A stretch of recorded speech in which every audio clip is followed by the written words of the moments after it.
Bueno, mirad otra vez con esta belleza de pendientes. Recordad que os dejo en la descripción cómo conseguirlos. Por cierto, hablando de la descripción y de cosas de YouTube, ¿por qué no te suscribes ya que estás viendo este vídeo? Si no estás suscrito o suscrita. También podéis darle like, es que ayuda un montón, hace que más gente me encuentre. Si estás suscrito además te notifica los vídeos y hago unos vídeos bastante chulos. ¿Qué quieres que te diga? La verdad. Ya sabes. Tienes deberes. Hola, yo soy Kenia y os doy la bienvenida a este pequeño canal dedicado al cine donde hoy os traigo el remake versus original definitivo de Scarface.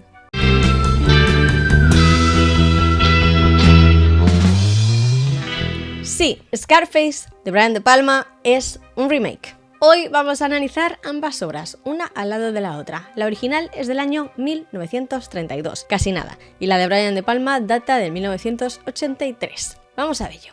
Scarface del año 1932 tiene un título diferente según donde la encontremos. Si no me equivoco, en Latinoamérica fue titulada o llamada Cara Cortada, ¿vale? Y al personaje le llaman Cara Cortada. En España se llamó Scarface, el terror de Lampa. Que perdonadme que os diga, sé que siempre hay este debate con los títulos, pero no me digáis que el terror de Lampa no es un título que mola. Os voy a pedir que en comentarios me digáis, honestamente, no de forma irónica, cuál es vuestra traducción favorita del continente contrario. Es decir, si tú eres de España, dime cuál es tu traducción favorita de verdad, y no de forma irónica, de Sudamérica. Y al revés, o de Latinoamérica, ¿vale? Y al revés, si eres de allá, dinos cuál es tu título favorito puesto aquí en España. Me parece guay, ¿no? Esto, en plan como más nice de lo que es el debate normalmente.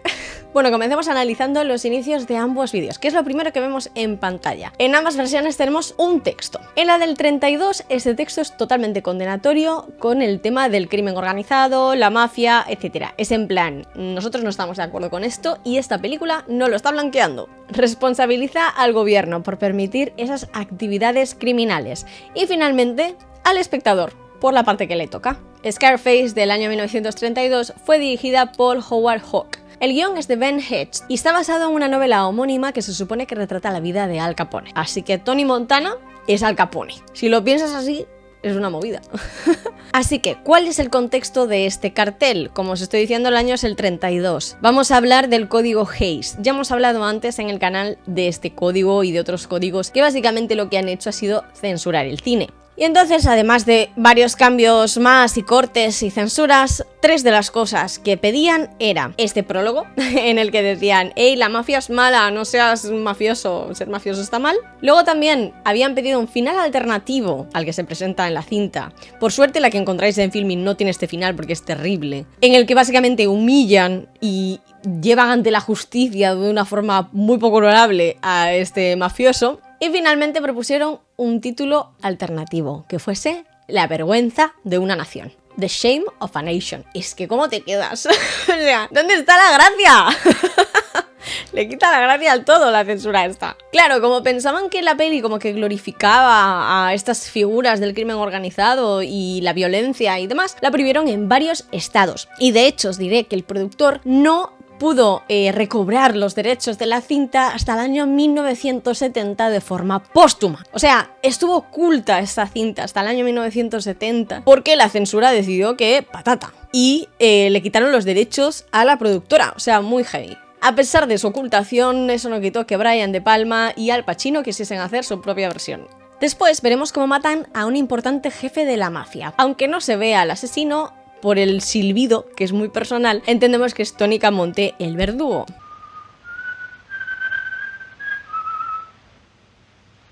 Este Tony fue interpretado por Paul Muni. Vamos con el inicio de la versión de De Palma. También nos encontramos con un cartel, como os decía, pero este no es para excusarse de sobre glorificar a la mafia. Este nos pone en contexto. Y es que nos encontramos en mayo de 1980, durante el éxodo de Mariel. Para entender esto, tendría que poneros en contexto del asalto a la embajada de Perú, de las relaciones entre Fidel Castro y Jimmy Carter. Bueno, tendría que poneros en contexto de un momento histórico muy complejo y con mucha información, y el vídeo sería eterno. Así que para hacerlo resumido, básicamente, Fidel Castro abrió el puerto de Mariel para todos los cubanos que quisieran irse a Estados Unidos. Y también para aquellos cubanos que estuvieran en Estados Unidos y quisieran venir a buscar a familiares y demás. Es decir, básicamente enviar a más de sus ciudadanos a Estados Unidos. La mayoría de estos barcos llegaron a Miami. ¿Qué pasa? Unas 125.000 personas desembarcaron en Florida. Bueno, la mayoría en Florida y en otras zonas de Estados Unidos. Varios miles eran expresidiarios. Posiblemente muchos de ellos simplemente fuesen presos políticos. Pero muchos otros tenían cargos de verdad. Según este cartelito, 25.000 de ellos, casi nada, tenían antecedentes. Uno de estos es Tony Montana. Este Tony fue interpretado, por supuesto, ya lo sabemos todos, por Al Pacino. Y nada, simplemente después de este cartel tenemos los títulos de crédito que se intercalan con imágenes de estos barcos cubanos llegando a USA. Y por fin empieza lo bueno. Lo primero que nos enseñan, el primer rostro que vemos, es el de Tony Montana, en un plano circular donde le están interrogando antes de llevarlo a un campo de refugiados. Esta presentación, así como la otra, era muy misteriosa, en sombras y demás. Esta no tiene nada de eso. Esta es de cara y nos dice muchísimo sobre el protagonista. ¿Cómo se llama? Antonio Montana. ¿Y tú? ¿Y quién es Tony, Camonte o Montana? En cualquier caso, es un inmigrante. En el primer caso es italiano y en el segundo cubano, que comienza haciendo pequeños trabajos para la mafia, pero cuya ambición es inmensa. A Tony no le sirve con trabajar para un mafioso y vivir bien. Él lo quiere todo. Quiere más. Quiere el mundo a sus pies. Es un personaje con un motor clarísimo, las ganas de poder. Ambos tienen un puntillo cómico, pero de formas muy distintas. Camonte, de verdad, la peli en sí es más humorística y el personaje, pues, tiene un puntito cómico informal, dicharachero. Pero Montana tiene un puntito cómico desde lo loco que puede estar y lo convincente o bien hablado que puede llegar a ser, ¿sabes? Ambos son unos embaucadores y se creen más listos que nadie, esto es importante. Y los dos son unos horteras. Es un extra, pero es verdad. You see that? En el caso del primero, el negocio básico que maneja es el alcohol. Nos encontramos durante la ley seca, vemos cómo utiliza métodos poco ortodoxos para vender su alcohol a comercios y demás. Comienza a cruzar unos límites, unas líneas que no tendría que cruzar. Ahí es cuando se pone el resto de la mafia de su lado. La policía también lo quiere atrapar, se gana muchos enemigos, pero bueno, por estos límites que cruza y estos métodos que utiliza es precisamente conocido como el terror de Lampa. Montana maneja varios negocios, siendo el principal la venta de coca, la cual parece que le mola bastante. Un poco demasiado. Vale, ya hemos analizado el inicio de las dos películas, llegaremos al final, no os preocupéis, en este caso sí que habrá algunos spoilers en este vídeo, así que si no has visto la peli, sobre todo la de Palma, que es más conocida, os digo que las dos acaban de una forma muy similar, prácticamente igual, solo que una tiene más medios que la otra. Pero si no la has visto, entonces no hace falta que continúes. Pero deja tu like, si la has visto y quieres continuar, o si no la has visto pero no te importa un spoiler, adelante. Entonces, lo que os decía, no voy a analizar la película al uso, como lo hago normalmente. Voy a analizar la peli a través de las tramas, de las relaciones que tiene Tony. Hemos hablado ya del inicio de cada película, del propio Tony, en los dos casos. Hablemos del resto de personajes que tienen importancia o sentido emocional para Tony y que le guían también a lo largo de la película. Comencemos, sorprendentemente, con su hermana. Me parece uno de los personajes más interesantes. Creo que De Palma la explota menos de lo que hizo Howard Hawks. Y es que, bueno, hay un temita con la hermana. Tony tiene una hermana menor. La sobreprotege mucho, a pesar de que ella ya es mayorcita, ya es mayor de edad. Pero, ¿es simplemente sobreprotección o hay algo más? A ver, en el remake no queda tan claro, de hecho hay debates en internet, a pesar de que a mí su relación siempre me pareció muy extraña. Pero en la peli del 32 nos afirman que efectivamente algo pasa entre Tony y su hermana. I don't care what you think. En varias películas hay una escena donde Tony la pilla bailando con alguien. Se pilla un cabreo que flipas y la envía a su casa, a pesar de que, como os digo, es mayor de edad y podría bailar con quien le diera la gana. También es cierto que, ok, la del 32 es otra época, pero la de los 80... Pero no solo eso, vamos a ver más cosas. Ella conoce al amor, se enamora de un tipo, se van a vivir juntos, se casan. Y al día siguiente de que se casen, Tony se presenta allí porque se ha enterado de que se han casado. Tony había estado fuera durante todo este mes y asesina al amor de la vida de su hermana. ¿Por qué haría algo así? La cosa es que además de lo turbio que ya es todo, en la del 32 la hermana insinúa de forma muy evidente que hay algo más. Que nuestra paranoia no es solo nuestra, sino que la relación es extraña de verdad. Incluso que él podría no ser su hermano realmente. Y para mí es muy valiente que una peli de los años 30 planteé una relación posiblemente incestuosa, sin llegar a nada físico, pero como una especie de relación romántica extraña entre dos hermanos de una forma tan abierta y tan directa. Y me sorprende que dentro de la censura no se cargaran totalmente el personaje de la hermana. Porque, wow. En la de los 80 esto queda un poquito como una cosa en el aire, el tipo de relación que tienen. Parece que simplemente él es sobreprotector y da más la sensación de que tiene esa necesidad de controlarlo todo, de poder sobre todo, incluso todas las personas que le rodean, que esta relación sea rara con su hermana realmente. Pero claro, aquí hay una cosa que lo hace todo mucho peor, y es que en ambas versiones el amor de la vida de su hermana es el mejor amigo de Tony. Y especialmente en la del 80 desarrollan muy bien esta relación de amistad entre Manny, el mejor amigo de Tony, y Tony. Y es que han llegado juntos al país. Manny ha sido siempre fiel a él. Manny le ha acompañado en los peores momentos y en los mejores, en las buenas y en las malas. Es su mejor amigo. Tú sabes cuando te has dejado de hablar con un amigo que es importante para ti, habéis perdido relación. ¿Has tenido alguna vez una ruptura con un amigo? Eso duele mucho. Pues imagínate, cuando Tony mata a su mejor amigo, no solo rompe el corazón de su hermana, también rompe el suyo propio. ¿Cómo de heavy es esta relación fraternal para que llegue a suceder algo tan bestia? Bueno, me parece como que tiene muchísimo análisis y me estoy enrollando. Pero sí, como cosas interesantes, la hermana tiene un papel muy importante en la peli del 32. Al final, de hecho, será la aliada de Tony. Lo que sucede en las dos cintas es que la hermana quiere ir a asesinar a Tony como venganza por lo que le ha hecho, pero en la del 32 ella no solo no es capaz de hacerlo, sino que finalmente se alía con él contra la policía y sus enemigos. En la del 80 ella no puede hacerlo porque se lo impiden. En cualquier caso, cuando la hermana de Tony fallece es un punto sin retorno muy bestia. Es como que el último hilito de cordura que le quedaba se pierde totalmente y todo lo que desencadena después ya parte de la inconsciencia y de la locura y de la pérdida. Hablemos de su jefe. El jefe de Tony es alguien que confía en él, le ve posibilidades, dice el chaval es espabilado. Pero llegado a un punto de las películas comienza a convertirse esta confianza y esta relación jefe-empleado en una competición. Tony, como decíamos, quiere más, siempre quiere más, y en ambas versiones se fijará en la pareja de su jefe y querrá robársela, pero no será lo único que querrá, también querrá ser él y un pasito más allá. Así que lo que sucede es que le robará, entre comillas, porque esto de robar gente, bueno, cada uno hace lo que quiere, ¿no? Pero le robará a su pareja, le robará su imperio y finalmente le robará la vida. Devuélveme la vida que me la has robado, que me la has robado.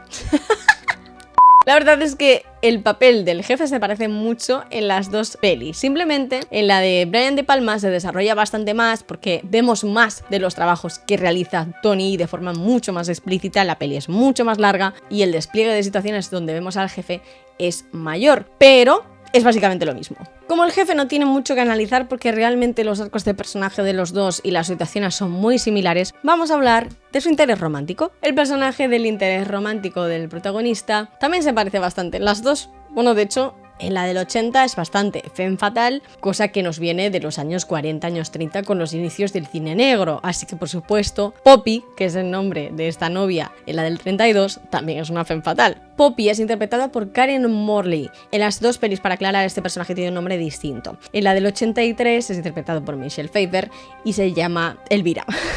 Casi se me olvida. En los dos casos es similar, como se conocen, ¿vale? Es como que él la ve mientras ella está con su pareja, con el mafioso este, y se enamora de ella. Y se propone conseguirla. En la del 32 no sabemos muy bien si está enamorado de ella realmente, eso le dice, o si simplemente, esto que decimos, estas ansias de poder, de tenerlo todo, de tener más, y ella simplemente se la ha puesto entre ceja y ceja, aunque sí que parece que le gusta. En la del 83, Al Pacino se vuelve loco. Al Pacino se vuelve loco con Michelle Pfeiffer. O sea, y además la química que hay, bueno, es que es brutal, pero así como de brutal y de explosivo en el momento en que se conocen y toda la parte inicial antes de que comiencen a estar juntos, así de explosivo es el final, por supuesto. De Palma desarrolla muchísimo más esta relación y de hecho, si bien yo considero que la mujer o la chica en la original es la hermana de Tony, En el remake ocupa un lugar mucho más importante, por supuesto, su interés romántico, Michelle Pfeiffer. Y yo creo que es muy guay, está muy bien retratada esta relación súper tóxica que comienza a ir en declive por culpa de las drogas, de las adicciones, de la ambición, de la paranoia, de la psicosis que le provocan las drogas a Tony, de la adicción que también tiene ella misma, cómo comienza a desmoronarse todo. Me parece un retrato muy bestial que hace Brian De Palma y que también lo vemos, por ejemplo, en Casino, ¿no? Esta relación con la chica peligrosa y que luego a causa de las adicciones y de no sé qué acaba mal. Bueno, en Casino no es igual porque él no se metía, pero claro, es que es un cóctel molotov que los dos estén hasta aquí de Coca-Cola y, bueno, pues todas las cosas que les pasan como pareja y todos los negocios de Tony y demás. En la versión de 32, Tony, tras la muerte de su hermana, pierde la cabeza y pasa de Poppy, pero tampoco nos enteramos muy bien. O sea, no hay una ruptura como tal, simplemente Tony acaba muriendo y ya está. En la del 83, ella deja a Tony Montana. ¿Y aquí qué pasa con ella? Bueno, pues o tú piensas que se ha ido a endrogar por ahí y se ha matado también, o que pues se ha buscado una vida un poquito más limpia y más decente. ¿Cuáles son mis conclusiones con respecto a las dos películas? ¿Cuál es mejor?